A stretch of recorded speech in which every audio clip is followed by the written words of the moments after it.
أعوذ بالله من الشيطان الرجيم.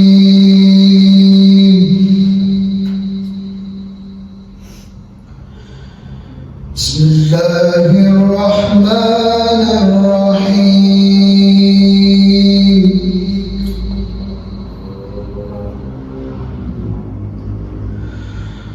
والضحى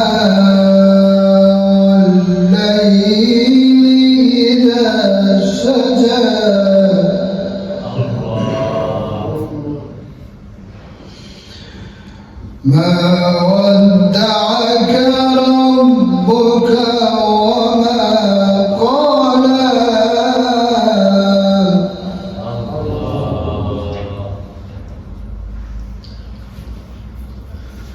وللآخرة خير لك من الأولى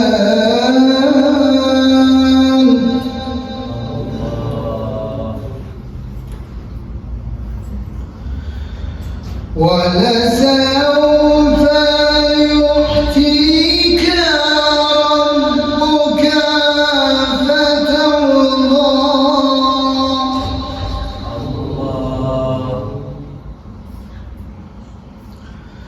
ألم يجدك يتيما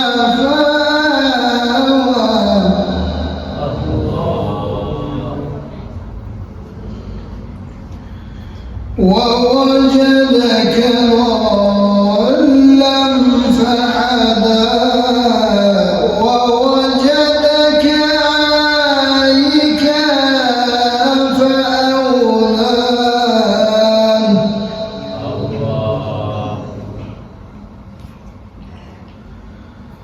فأما اليتيم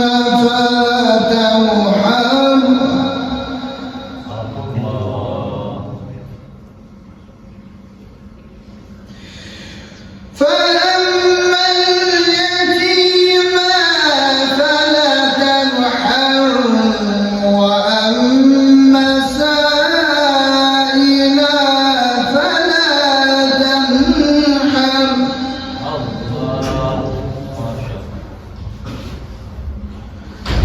وأما بنعمة ربك فحدث.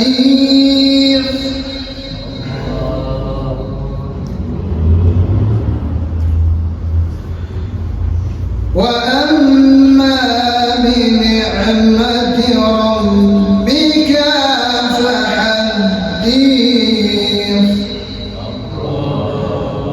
صدق الله العلي العظيم. اللهم صل وسلم وزد وبارك على رسول الله وآله الأطهار. على رسول الله وآله الأطهار. السلام عليك يا فاطمة الزهراء سيدة النساء العالمين. Bugün bize bir şeref ve onur verici bir gündür. Ve bu günün Allah bereketini bizden almasın. Biz ki bu mescitte sizle birlikte işler görürük.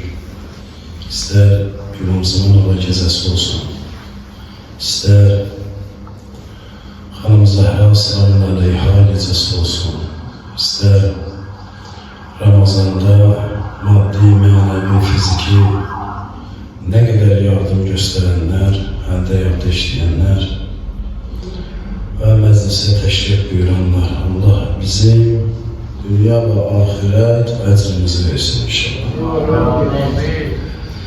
Bugünkü məsuliyyətli gündür, ağır gündür. İnşallah Allah nəsib edəsə uğurumuz olsa, kimin bunu uğur görürüm, bu məclisi daha da genişləndirərik, daha da işıqlandırarıq. Çünki Fatihə şünaslıq ana fəziləti haqqındadır. Biz anamızın həm fəzilətindən, həm həyat tərzindən nə öyrənməliyik, necə öyrənməliyik inşallah, həm bu məclisdə, həm özümüzə gələn məclislərdə inşallah o necə deyərlər, yavaş-yavaş mənimsəyərik inşallah.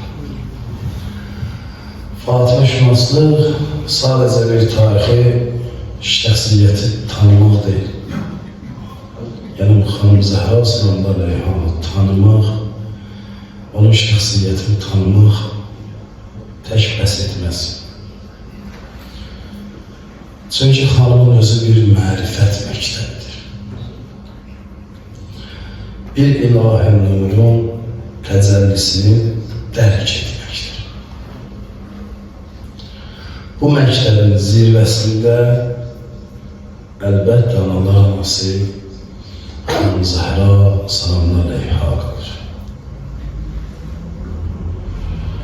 Çünki analıq məqamı o qədər müqəddəs, o qədər dəyərlidir ki, hər bir kəs bunu anlaya bilməz. Çünki analıq hissi böyük bir hissdir. Ən məşhur Əhzab surəsinin 33-cü ayəsində Allah Teala buyurur ki, həqiqətən Allah sizi əhl-i beytdən hər cür çirkinliyi uzaqlaşdırmaq və sizi pak etmək istər. Burada məlum ki, əhl-i beyt həm Həzrət Peyğəmbər sallallahu həm Həzrət Əli əleyhissalamdır, həm İmam Həsən əleyhissalamdır, həm İmam Hüseyin əleyhissalamdır və həm də xanım Zəhra sallallahu əleyhi və səlləm ki, Allah-u Teala'nın məqamını Qur'anda göstərir.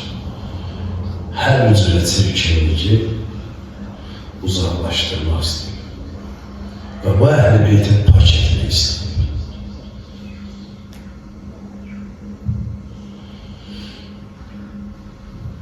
Və digər ayəyə baxsaq, Ənbiya surəsinin 91-ci ayəsində biz onu və oğlunu aləmlərə nişan etdik. Təfsirçilər bildirir ki, ilahi qadınlar zirvəsi Məryəmdədir, sallallahu əleyhi və səlləm. Amma kamil analıq zirvəsi isə xanım Fatimə sallallahu əleyhi və səlləm təcəlli etmişdir. Çünki onun başına hər bir fəlakət gəlmişdir. Hər cürə fəlakət gördü. Hər cürə müsibət gördü. Bizim analarımız da bizim üçün çox əziyyət çəkir.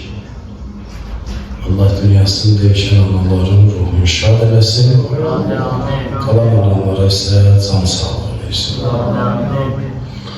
Xanım Zəhra sallallahu əleyhi və səlləm ki, bir məqamı var. Həzrət Peyğəmbər sallallahu buyurur ki, Fatimə mənim bir parçamdır, onu incidən məni incitmişdir. Bu hədisin istər zahiri, istər batini mənasına baxsaq, eyniyyətdir ki, hər kim xanım Zəhraya zülm edib, incidib, elə bilsin ki, elə Peyğəmbər incidib. Bu məsələlər Əyyam-ı Fatimə məclislərində deyilib və gələcək günlərimizdə də deyəcəyik Allah'ın izniyle. Amma bizdə burada bir çıxarış olmalıdır ki, hamımızın bir anası var. Kim ananı incitsə, elə xanım Zəhranı incitmiş olur. Hər kim xanım Zəhranı incitmiş olsa, Peyğəmbər incitmiş olur. Bu məsələ də var. Çünki zamanımız o vaxta gəlib ki, bilmirəm, balalarımız erkəkləşir, yaxud şeytanları güclüdür. Cəmiyyətdə baxırsan, öz dəyəri, nüfuzun, şəxsiyyətini qoruyur. Amma ailə içinə baxanda görürsən ki, bir öncə səni böyüdülər, seyğətlərin üstünə olur. Və bundan da fərəqsiz keçilir. Bu bir fəlakət. Heç kim bunu dərk eləmir ki, bu necə bir fəlakətdir? Hansı fəlakətdir?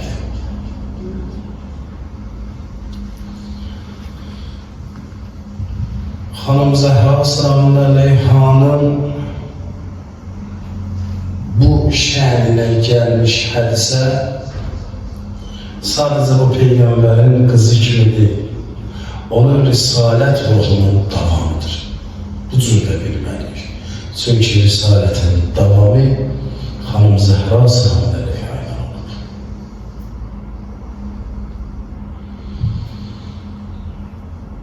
Bir başqa hədisi də var, ona bənzərdir. Buyurur ki, Allah Fatimənin razılığı ilə razı, qəzəbi ilə qəzəblənər. Tamam. Yəni, hər kim xanımı qəzəbləndirər, Allah qəzəbləndirir. Hər kim xanımı razı salar, Allah razı salar. Biz də bir övlad kimi vəzifəmiz budur ki, biz anamızı razı salaq, biz anamızı razı salsaq, analar anasını razı salmış olarıq. Analar anasını razı salsaq, mütəal Allah'ı razı salmış olarıq. Amma bu yanında var, biz anamızı qəzəbləndirsək, analar anasını qəzəbləndirmiş olarıq. Analar anasını qəzəbləndirmək, Allah'ı qəzəbləndirməkdir. Bu məsələdə də insan gərək ehtiyatlı olsun. Çünki xanımın biri rəvayətə görə 18 yaşı var, bir rəvayətə görə 22 yaşı var, əl-qərəz və kəlam. Amma diqqət eləsək, 60 yaşında analarımız, 70 yaşında analarımız, 20 yaşında da qızlarımız, 35-40 yaşında da bazılarımız anam Fatimədir. Çünki onu simvolik ana görür. Və bu məsələyə diqqət etsək, görərik ki, əgər Xanım Zəhra Salamun Əleyha bizim anamızdırsa, Həzrət Əli Aleyhisselam atamızdır. Həzrət Əli Aleyhisselam atamızdırsa, İmam Həsən, İmam Hüseyin Əvvəl-Fəz simvolik olarak böyük kardeşimizdir. Böyük kardeşlerimizdir. Xanım Zeynəb Salamun Əleyha da böyük bacımız sayılır. Yaxşı. Onlar sənə ana, ata, qardaş, bacı olmağa layiqdirlər. Tamam. Sən necə o ailəyə layiqsənmi? Xanım Zəhranın balası fişk olan, aşkar olan günah edərmi? O ailəyə özünü nisbət verib, o ailənin bir balası özünü hesab edən şəxs həyatında bıraktığı səhv, qüsurlara davam edərmi? Yoxsa tövbə edər? Bu qədər bəlkə eğer tövbə etsə kifayət edər. Amma yetər ki, tövbəni etsin.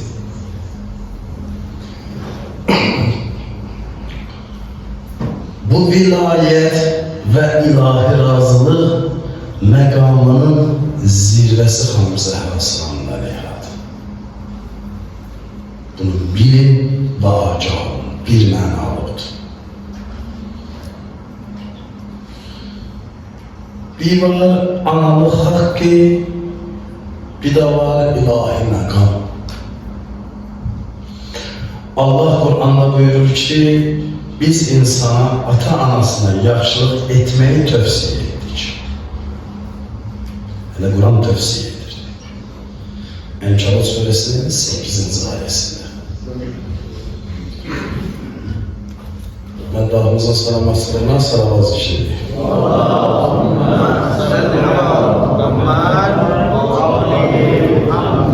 Odaqlanaq bir dənə fikrimizi təmiz mənə. Biz insana, ata-anasına yaxşılıq etməyi tövsiyə edirik. Bu Qur'an tövsiyə edir. Yaxşı, bu Qur'an tövsiyə edir, yaxşılıq etməyi, üzünə qayıtmağı yox. Axı biz Qur'an əhliyik.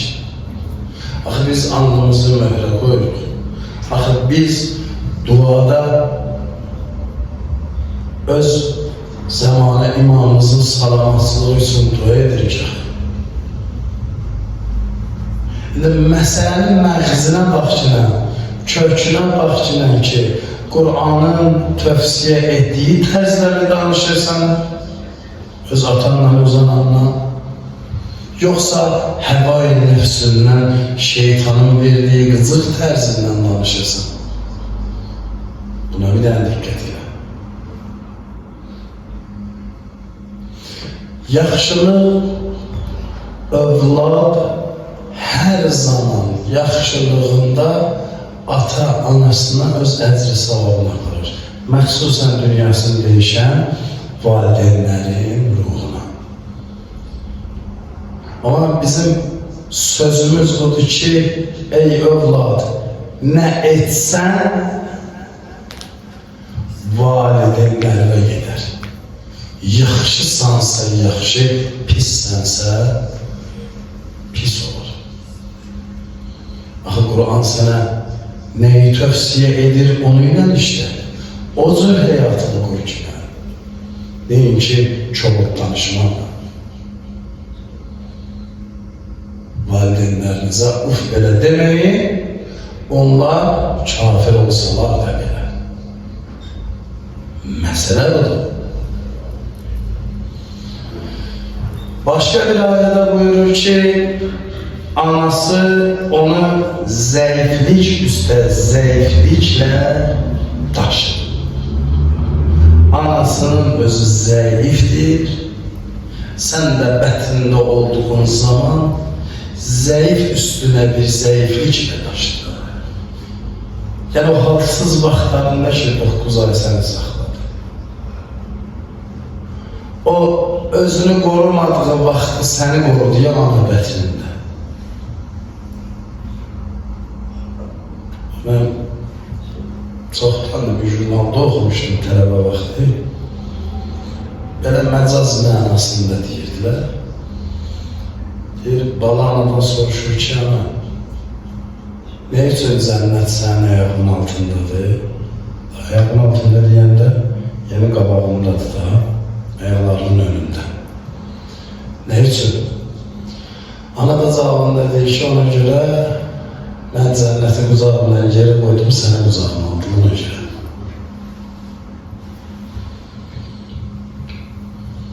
Yəni vazgeçdim, 9 ay hər şeydən vazgeçdim, səni qorudum. Səni niyə qorudum?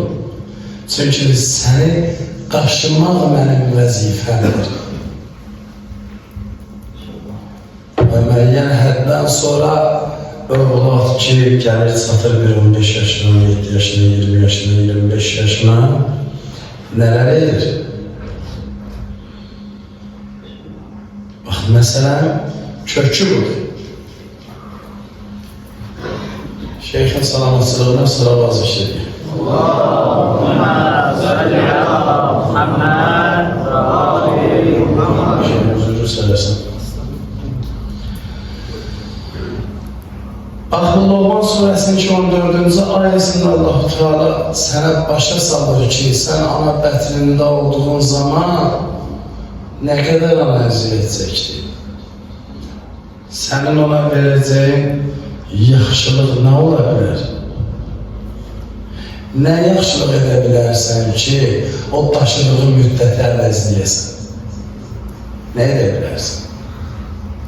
Qeyri-mümkün nəsə edə bilərsən.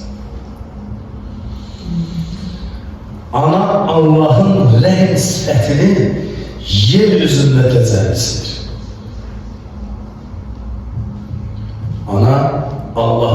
rəhm sifətinin yeryüzündə təcəllisidir. Biraz evvel gez gelirsen əsəbləşdir.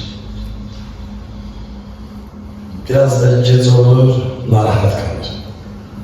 Bir gəlsin, belə döyəcəm, belə eləyəcəm, atasına şikayət eləyəcəm. Uşaq biraz da gec gəlir, əlini dostur, Allah edir Allah. Sağ-salamat uşağım gəlsin, Allah heç nə eləməyəcəm.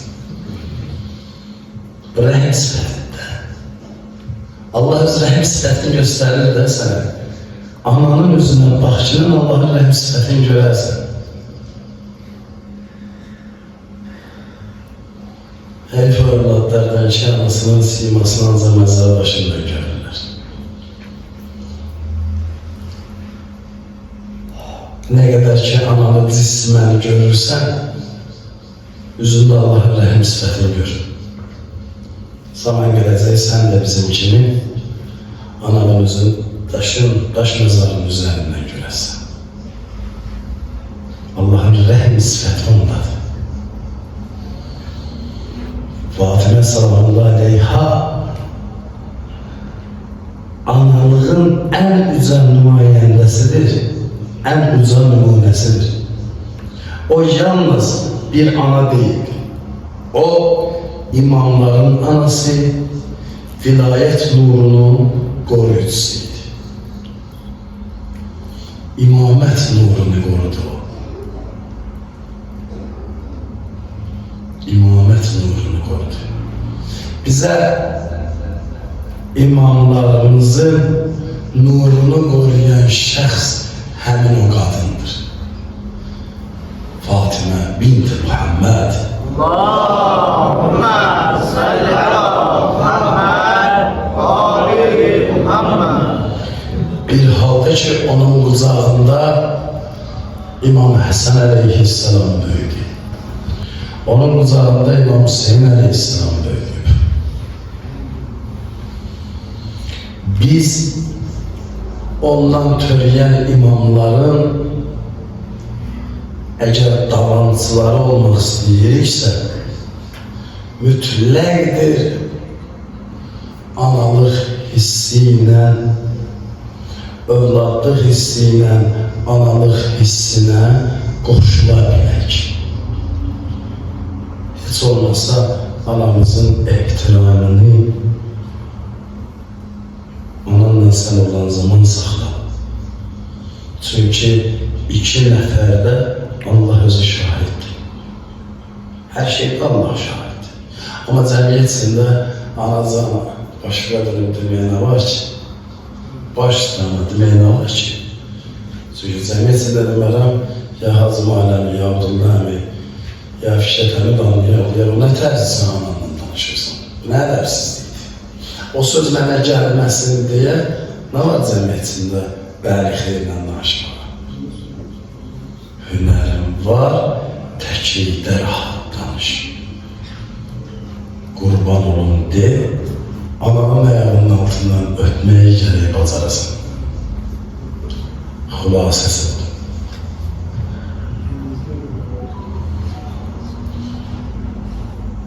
Biz Əhl-i Beytin ki evi var, o evdə həm Kərbəla məktəbini, həm səbir məktəbini, həm qeyrət məktəbini, həm şücaət məktəbini, həm elm məktəbini, həm əxlaq məktəbini, həm mədəniyyət məktəbini, həm cəsarət məktəbini, həm müsəlmanların vəhdət, birlik, hamınız birlikdən möhkəm sarılın məktəbini biz Əhl-i Beyt elindən öyrənmiş. O beytin anası xanım Zəhra Salam Əleyhadır. O verir bizə. Fatimə şünaslıq nəfsin başlanmasıdır. Onun həyatı bizə öğretir, ilki budur zahidlik. Zahidlik, zəifçilik deyil. Sonra öğrenir səbir. Səbri öğrenir. Susmalı yok. Analıq hissinə hörmət, ehtiramı öyrədir. Tək biyoloji anam deyil. Ruhani tərbiyəsi, ruhani tərbiyəsinin əsas məktəbini öyrədir. Bax, analar bizlərə bunu öyrədir. İrfani baxımdan baxsaq, Xanım Zəhra Samina Leyha və analarımız bir qadın kamilliyin zirvəsi var ki, o zirvədə Xanım Zəhradır. Yəni anadır. Vilayət nurunun aynası elə Xanım Zəhradır. Haqq ilə batilin arasındakı meyyar elə Fatımədir. Ona göre de deyilir, Fatiməni tanımaq, Peygambəri tanımaqdır. Peygambəri tanımaq, Allah'ı tanımağa aparan yoldur. Allah'ı tanımağa aparan yoldur. Analıq haqqını nəticə oldu ki, tapdalamayaq. Könlünü sındırmayaq. Bihudə işlərə görə çöl həyat, məişət problemlərinə görə gəlib anamıza bir dağ, bir yük olmayaq. Ana duası ilə rəhmət qapısı açılır. O qapını özümüzə bağlamayaq. Fatıma Samina Leyha məktəbimizə öyrədir ki, evin içində kurulan iman cəmiyyətin gələcəyini qurur.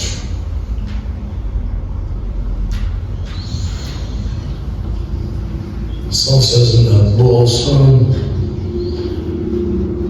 Sonra sözü mən daxımıza vereyim.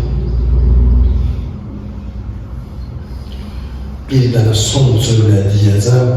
Xahiş edirəm, bu cümlə barəsində gecə tək qaldığınız vaxtda düşünürsün. Bu cümlə haqqında düşünürsün. Bir dənə fikriniz bu cümləyə odaklansın. Yəni cəmlənsin. Çox xahiş edirəm.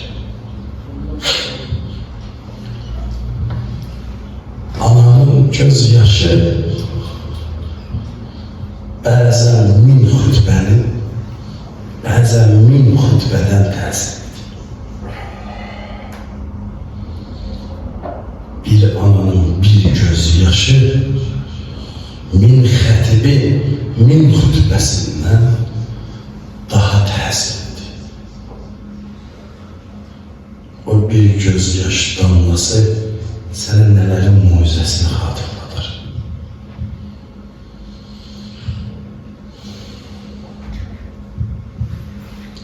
Allah bizi dünya ve ahiret anamızdan ayrı sağ olasın.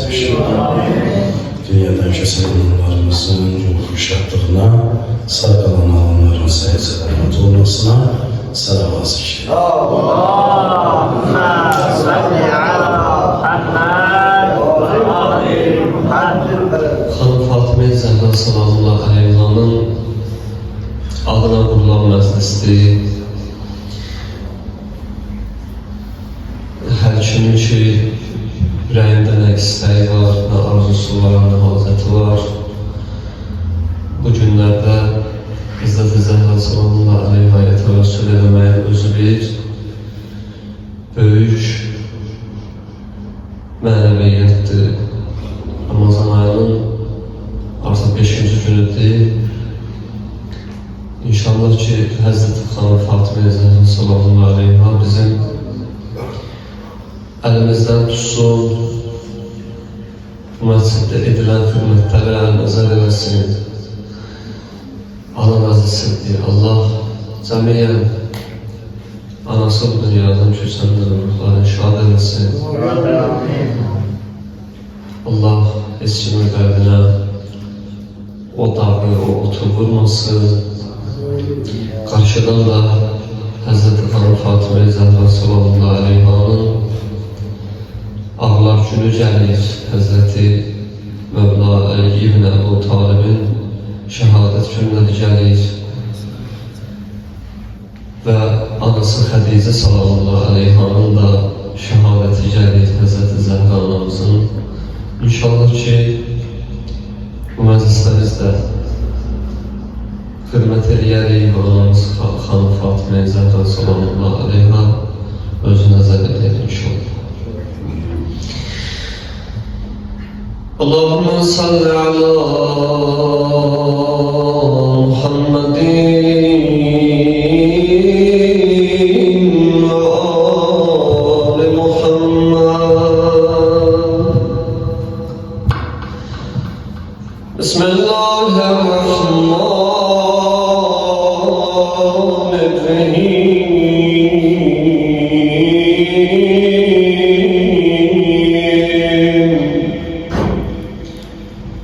Ya Rahman, Ya Rahim.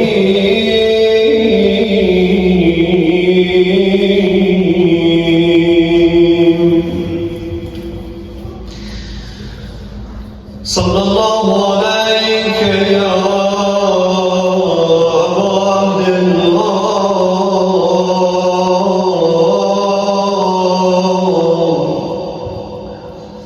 Seyyidina Kerim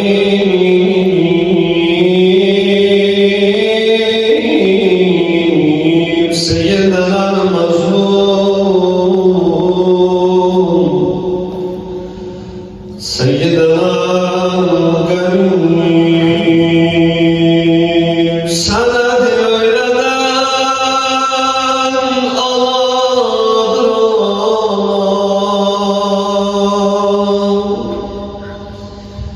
Cezalayla diyen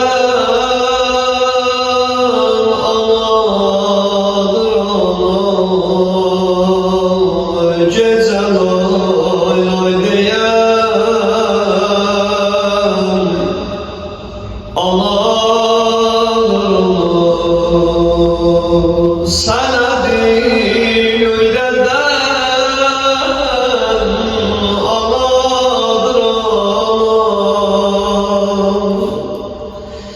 Cezalayla diyen aladır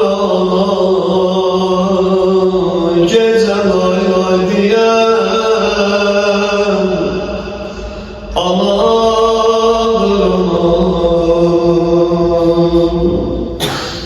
Ana qədrin bilər kim ba-vəfadir Ana ayini sidq-o safadir Ana evladına müşkül güşadir Bala lazım çeken anadır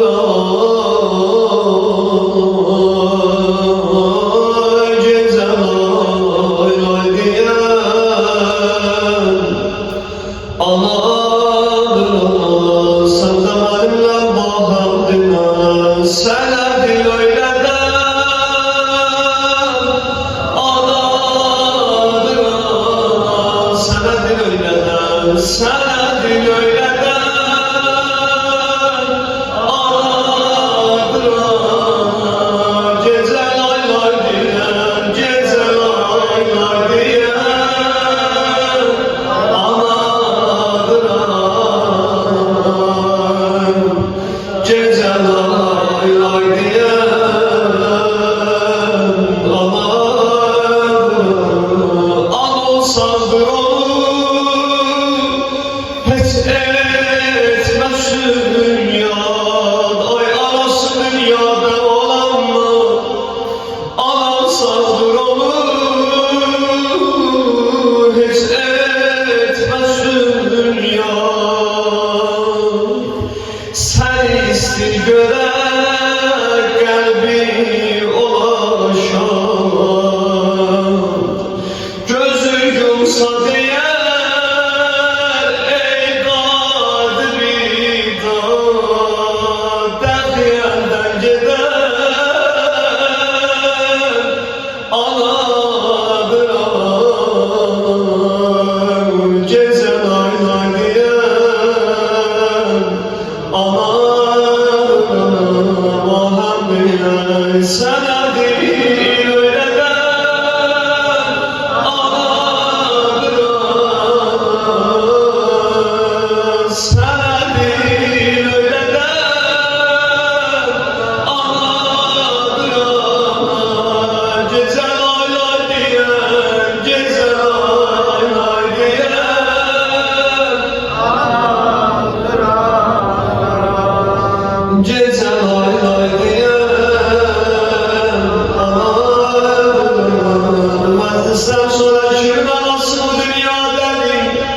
Kiminki cənnəti bu dünyadadır, gelsin əlindən ayağından öpsün, desin Xudaya, bu cənnəti mənim elimdən çox görmə.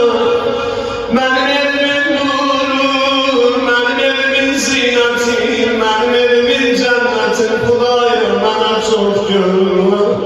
Gelsin əlindən ayağından öpsün, desin ana sənin gələn nəfəsuna mənim canım qurban.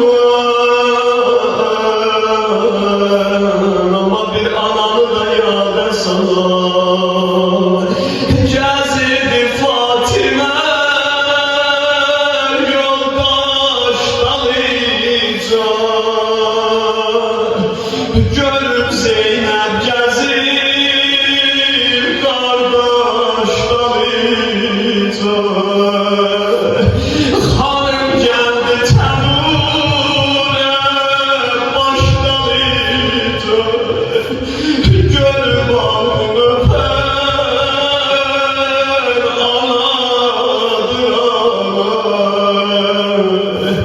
gecə lay lay deyən anadır ana, məndən bahəm dinən sənə dil öyrədən anadır ana, sənə dil öyrədən sözünə qurban olum gecə lay lay deyən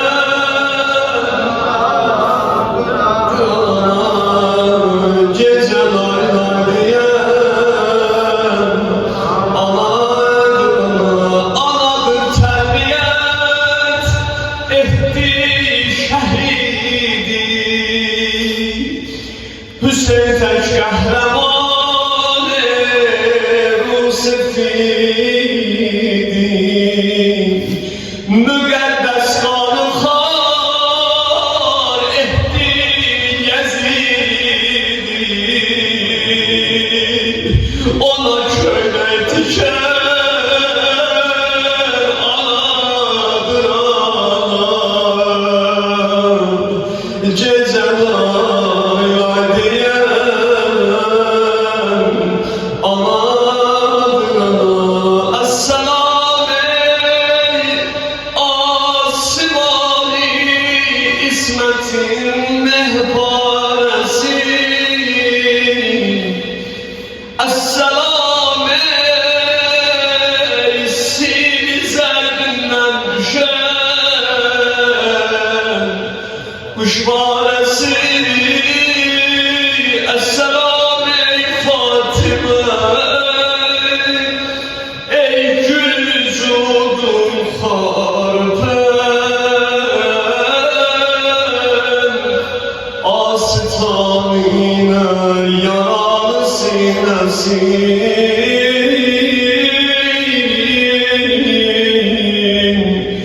mismarkən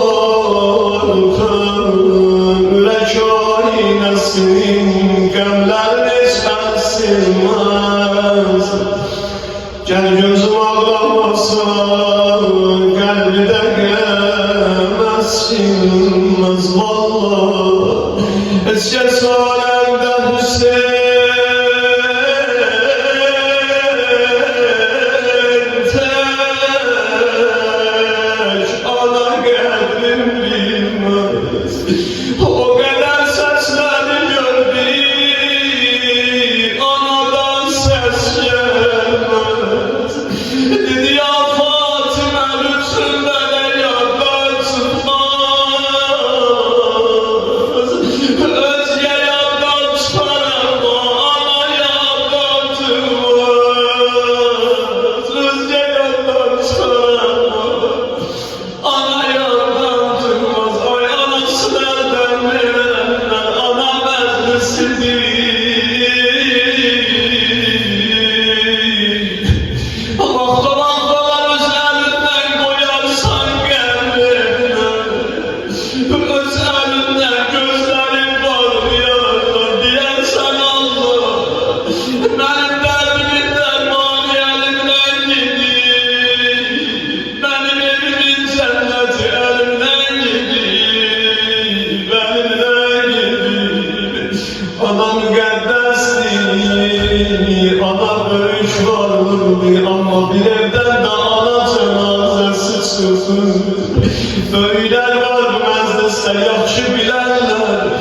Eğer bir evde zamanla dünyadan gelse onun balalarını elimde saklamaz.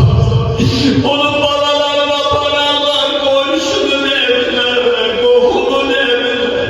Onun balaların gönlüm vermesinler, ananın cenazesi görmediler. Ama Selman değil güzel bir yarısı gördüm. Hasan'dan Hüseyin su getirdi. Elmine yana yana Hüseyin elimden.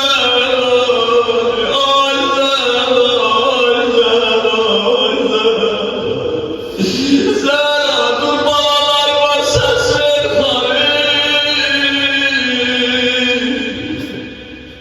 balaları su getirdi Hazreti Zahra.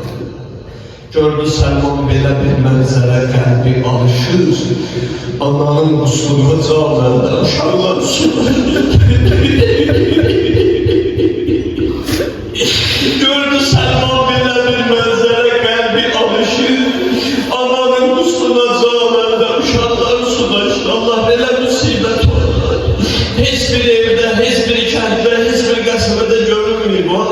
Bir adamın əzizi dünyadan közsə, o qonşu gələr, qohum gələr, hamı gələr, onun əlindən tutar.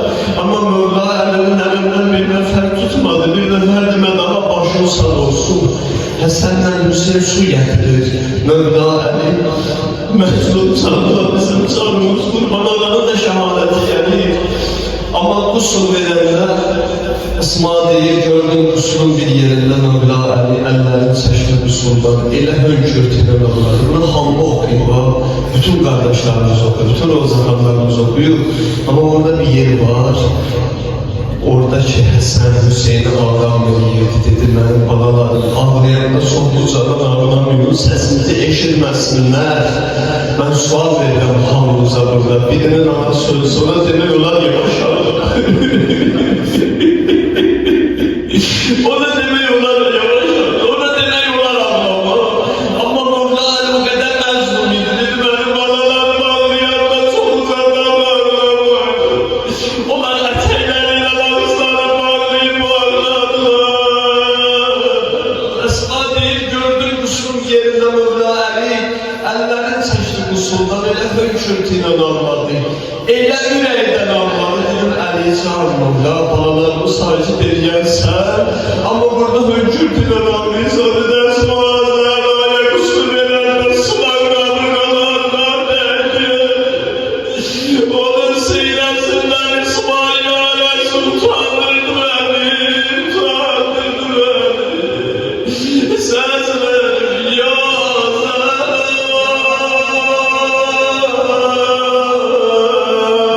mən gərək hərdəmimi bilsəm məndən bilir. Sənlər böleydim,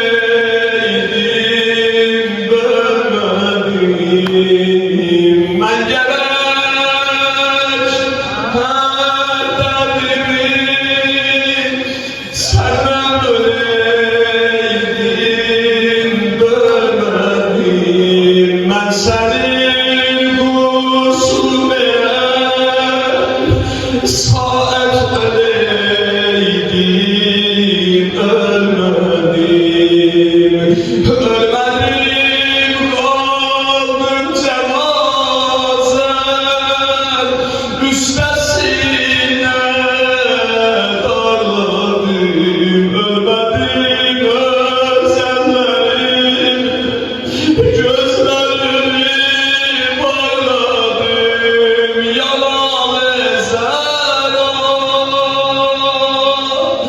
gizsəni tapşırdım Allah'a. Yalan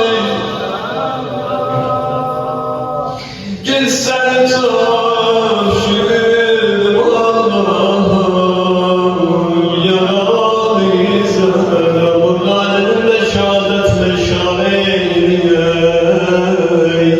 Saldılar məsəlinə evdə o dəm olayı. Yara səkkinidir, durmazdı müqəddəs qani. Əllər yarənin üstə, belə yana yana çağırırlar.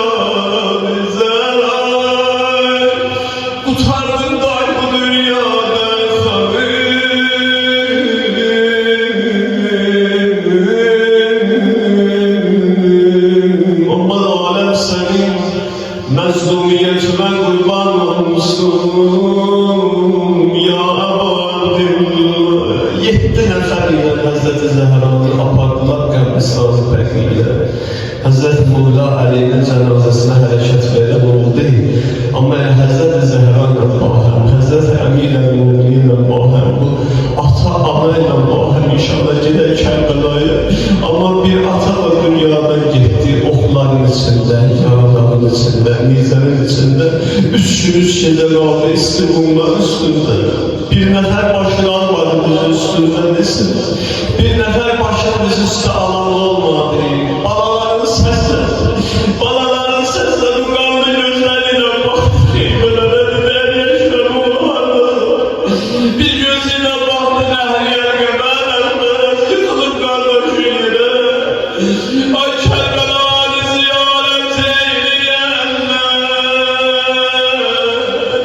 Ay o altı kuşları gelin başına dolananlar. Ay illa bir Kerbela'ya sesliler yananlar. Gider Kerbela'ya. Bir atada gözleri yoktu Kerbela'da. Bana da yüreğimde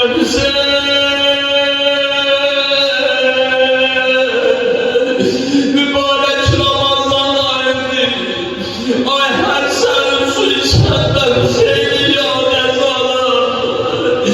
Ay iftar elemezinde bu senin su içip diyenler Esselamu Aleyke ya Abdüllah. Susuz doğranan dudaklarla atabalar kurban. Susuz yesiler başıma atabalar kurban. Balalar kurban, balalar kurban. Vardı başımda ya Hüseyin. Havayı beyon haremin. Kerbela'ya gitmek isteyenlerin dilinden değil. O bazı alemi görmek isteyenlerin dilinden değil. Allah şahidi ben de o kadar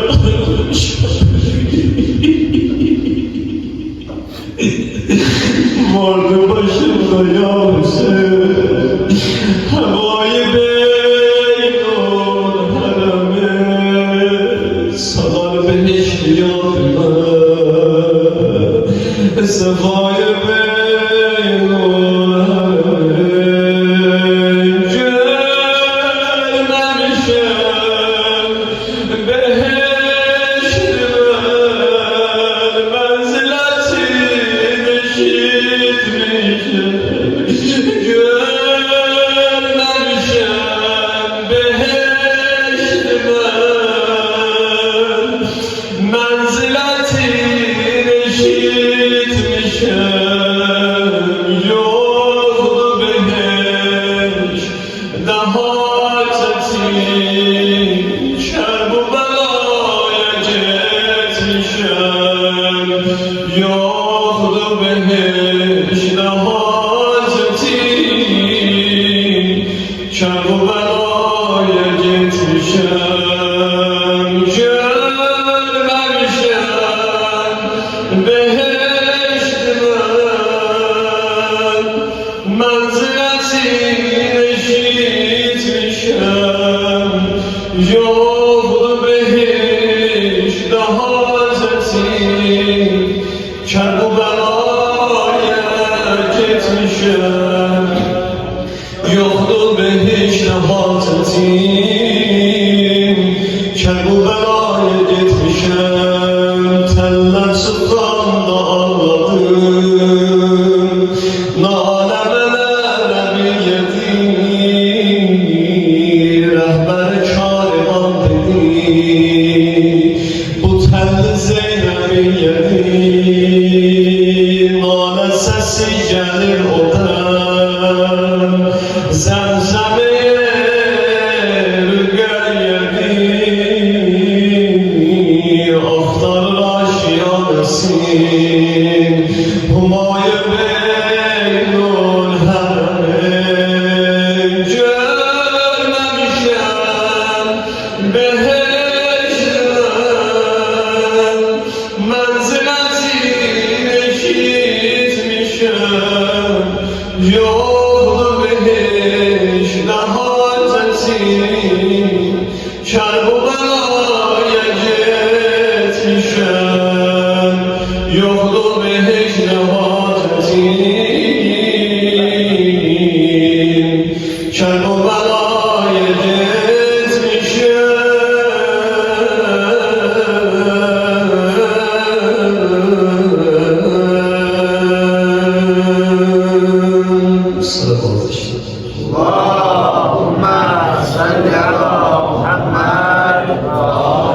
Zahra geçme dayan, sabrim oldu tamam, Heydar ağlara kadir. Zahra geçme dayan, sabrim oldu tamam, Heydar ağlara kadir. Bende yoktu devam, sensiz ömrüm inan, Heydar ağlara kadir. Provaya ayrılıktan sinesi darlar eli, ayrılıktan sinesi darlar eli, evde sensiz geceler ağlar eli, evde sensiz geceler ağlar eli, ayrılıktan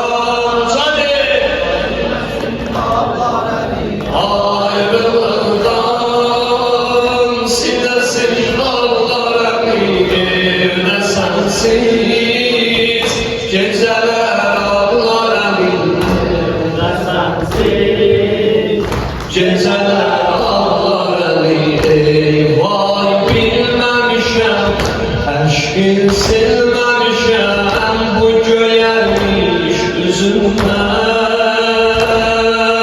Ey vay bilmemişem, aşkın silmemişem, bu göyermiş üzümden. Derdim oldu elem, ta ki öptü sen, kana dönmüş gözümden. Gördüm artık yüreğimden çalışır, döndüm ağır yüreğimden çalışır, elbetimden ağır elden danışır, elbetimden ağır elden danışır. Ayrılıktan hamd ses ver.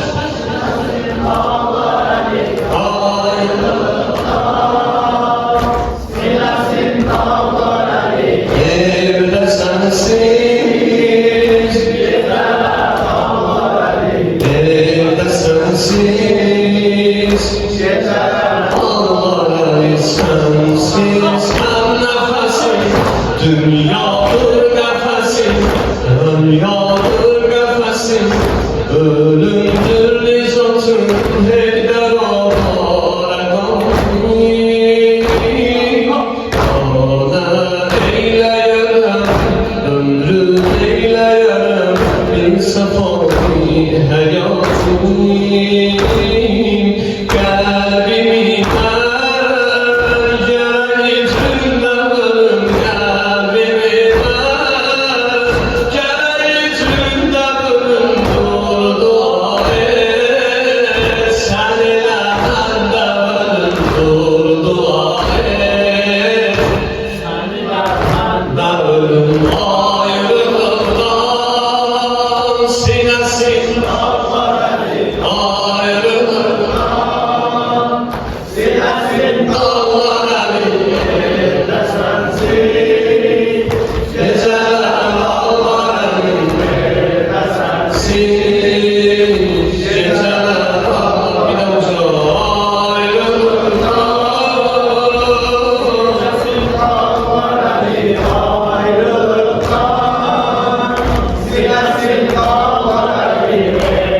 sensiz geceler ağlar eli, evde sensiz geceler ağlar eli. Fatıma gönlüm üstten, gelmişem ağlayan gider.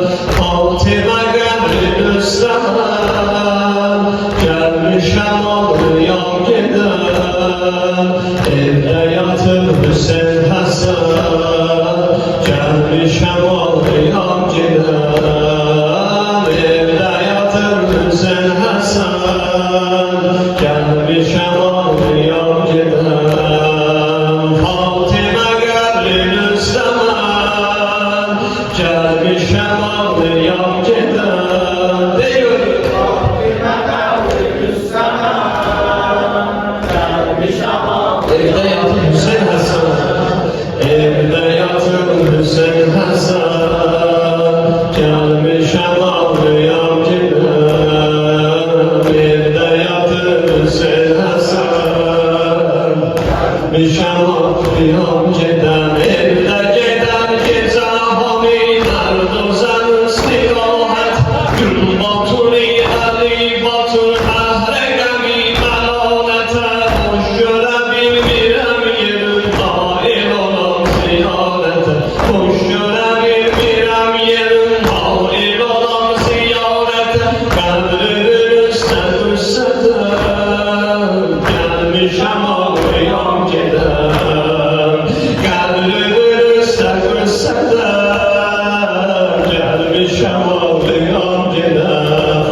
Kıyam giden rehlet eden sabahına tam komşulara bağladım ben bela bittim icrati armadasına dağladım bilmezlik yalansın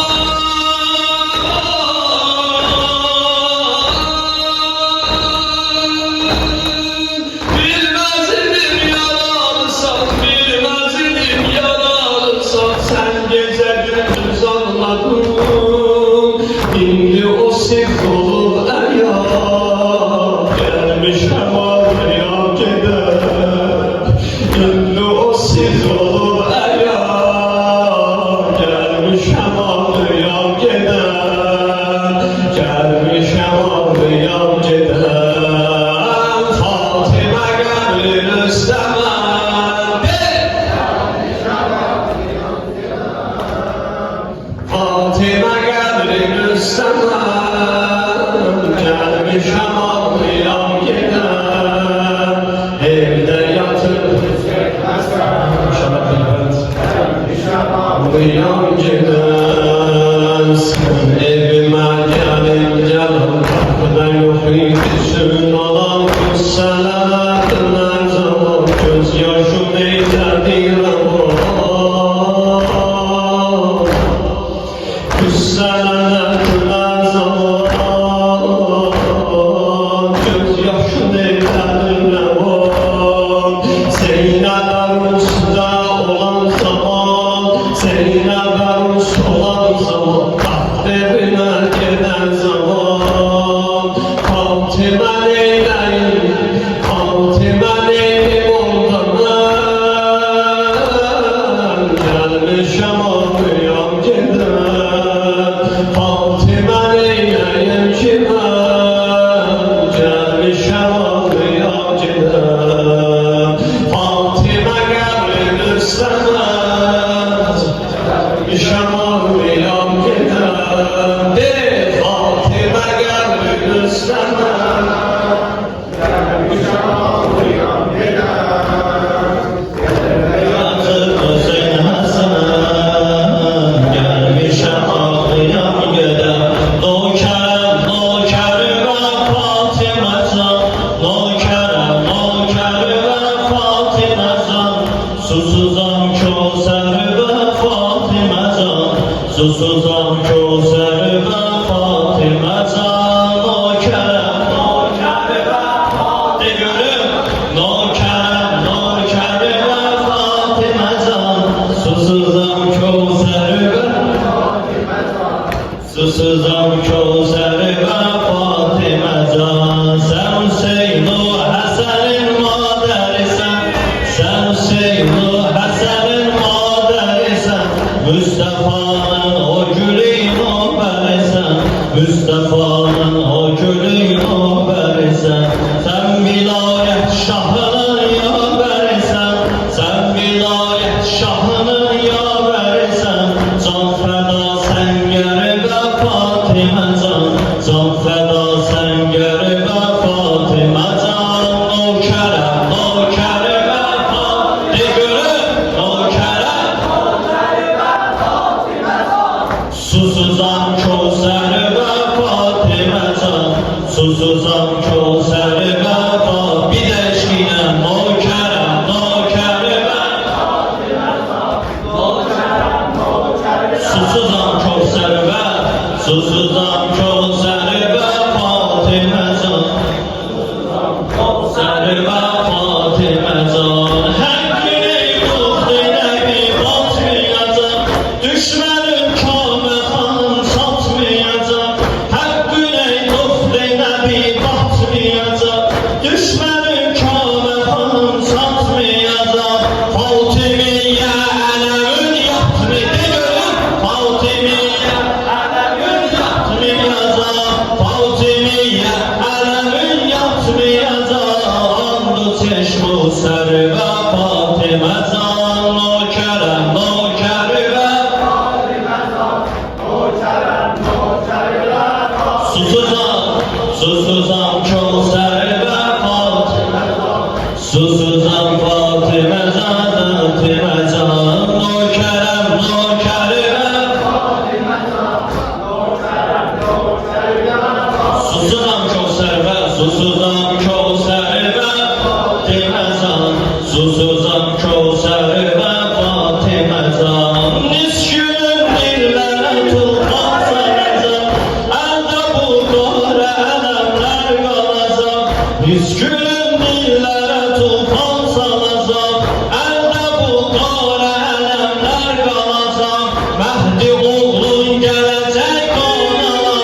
aşık zara eşkin elif balsına kurban vurduğu insansına kurban edepli Abbasına kurban çareli her derde dinen ya Abbas ya Abbas derde davasan müşkül kuşasan derde dav herkes desin müşkül kuşasan ya Ebelfer ya Ebelfer bile ya Ebelfer ya Ebelfer Abbas yaralı kardeş de bir de eşine kardeş Abbas indi kim bilir benden bir yerde desin eşk alemdarım Hüseyin'e zammare eşk alemdarım Hüseyin aşık zarem Hüseyin aşık zarem Hüseyin aşık zarem aşık zarem Hüseyin aşık zarem namı mübarekli ebel fazlara hüsnü tebarekli ebel fazlara namı mübarekli ebel fazlara hüsnü tebarekli ebel fazlara tekli alav tekli ebel fazlara bak o zaman bende dinen yapma derde davasan müşkül kuşasan derde davasan müşkül kuşasan ya Ebelfaz ya Ebelfaz ya Ebelfaz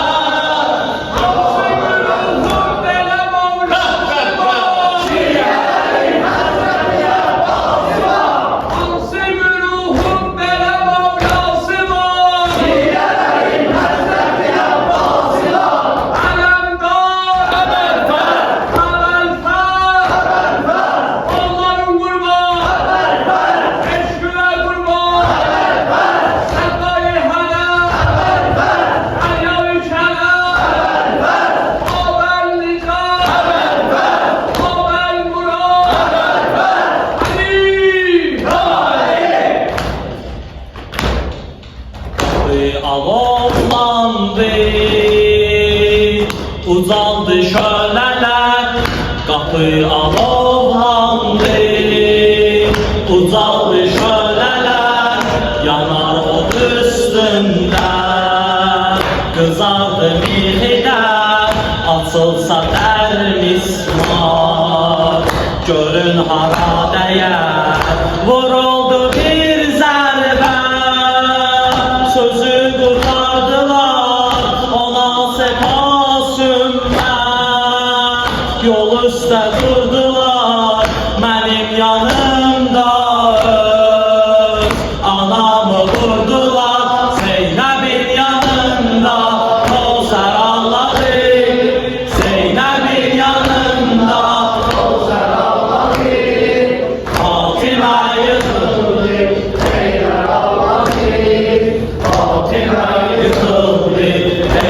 ağladı nefes batıp birden deyibdi can yere yıkıldı meydanda o kahraman yere yaralanıp sine süzüldü kan yere çağırdı gel bizde yaralı dadine bir iş görüp sani işim düşünsene Cananiden mismar Toxandı möhsüne Bizde gel bu hali Sözce görmesin Sen fakat dua et Möhsün ölmesin Sen fakat dua et Möhsün ölmesin Zeynep'in yanında Zeynep'in yanında Kavser ağladı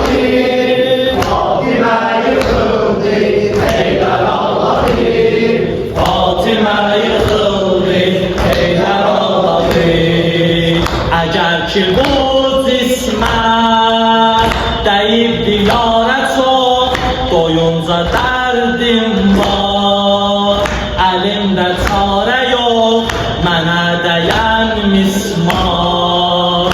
Olacak üç hero, biri olar qismət, olar gözlərə, biri değer dilsiz. Əli əsğərə, biri değer qəlbi.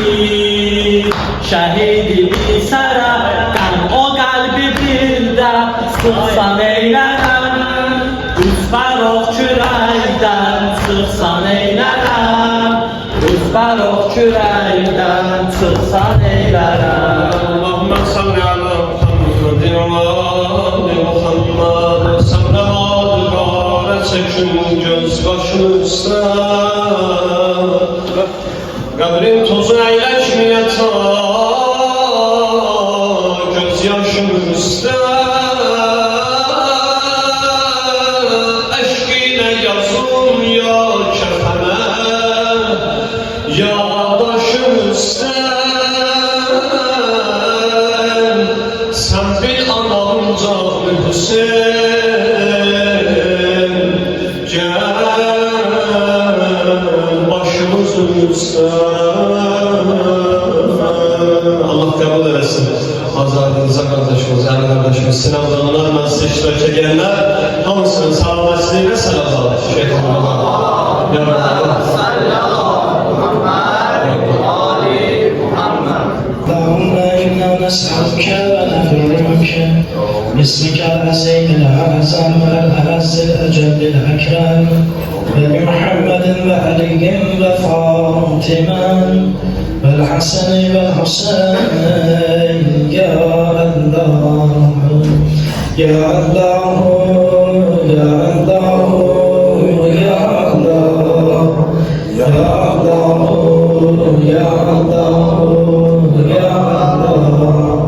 يا الله يا الله يا الله يا الله يا الله يا رحمن يا رحيم يا مقلب القلوب ثبت قلوبنا على دينك خدایا اولنci duamız budur, ellerimizin abimit kaytarma. Khudaya hacetlerimizi reva eyle. Rabbi öz rahmet ayından bizleri bağışlanmamış başka aylere çıkartma. Rabbi bu meclisi bizlerden âli derecede kabul eyle. Rabbi Hazreti Zahra selamullah aleyhanı tanımaklığından ahya gecelerini bize derk elettir. İlahi Kadir gecelerini derk elemeyliğiyle Hazreti Zahra selamullah aleyha anamızı bizlere tanıttı. İlahi dünyasını değişen valideynlerimizin ruhlarını şad eyle. İlahi kalanlarına bereketli ömür inayet eyle. Akla gelmeyen belalarla bizleri imtihan eleme. İslam düşmanları, münafıkların zelili sadikûn-i muzmain ele. Vazgeçmişler iştirak edenlerin her ne hacetleri var beraber de bir hayır ele. Böylerimiz, aksakallarımızı ömürlerin tuğlu bereketli karar ver. Evladı olmayanlara salih ve salih evlatlar inayet ele. Şehitlerimizi Kerbela şehitleriyle mahşur ele. İlahi şehitlerimizi kıyamet gününde bizlere şefaatçiyle karar ver. İlahi bu mescidde hizmet gösterenlerin her ne haceti var beraber de bir hayır ele. İslam alimlerinin dünyadan gelenlerinin ruhlarını şad, kalanlarına bereketli ömür inayet ele. İlahi milletimizin, halkımızın, bayrağımızın, maneviyatımızın düşmanlarına lanet ele. İlahi bu yolda hizmet gösterenleri sabit kadem ele. İlahi bizim mezhebimize, dinimize, İslamımıza, hicabımıza hıyanet edenleri mahvi nabud ele. Asker balalarımızı öz penahında sakla. Onları yerin göğün ve dünyatından hifz-i mahfuz eyle. Düşman küllesinden, düşman hilesinden amanda sakla. İlahi halkımızın, milletimizin, bayrağımızın düşmanlarına lanet eyle. İlahi bu mescitte ibadet ediyerdiler, meclislerde iştirak ediyerdiler. İndi elleri bu meclislere çatmış, dünyaları değişibler. İlahi dünyasını değişenlerimize rahmet eyle. İlahi Müslüman qəbristanlıqlarında bu mübarək ayın ehtiramına oti, əlavi, çətinliği qəbirlərdən kənar elə. Zamanə imamının qəlbin bizdən razı və xoşnud elə. Ağamızı yerin göyün və niyyatindən hifz-i mahfuz elə. Ağamızın qalan günlərini onun məzlumiyyətinə bağışlayır, zuhurun təcil elə. Bizi də o ağanın nökərlərindən qərar ver. Salavat işte.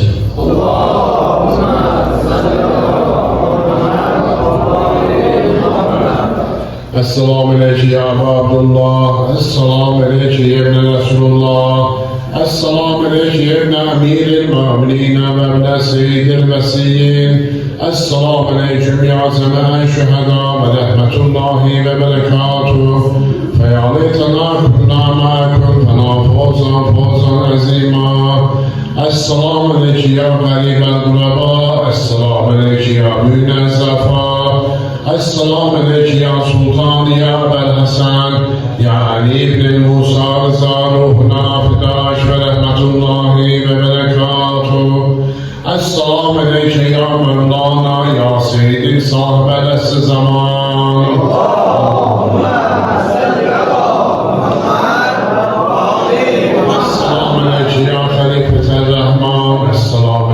Ya şerik el-Kur'an, Esselamu aleyke ya İmam el-İsvezan, Esselamu aleyke ya hüccetallahu ala khayri halkihi ve rahmetullahi ve berekatuhu.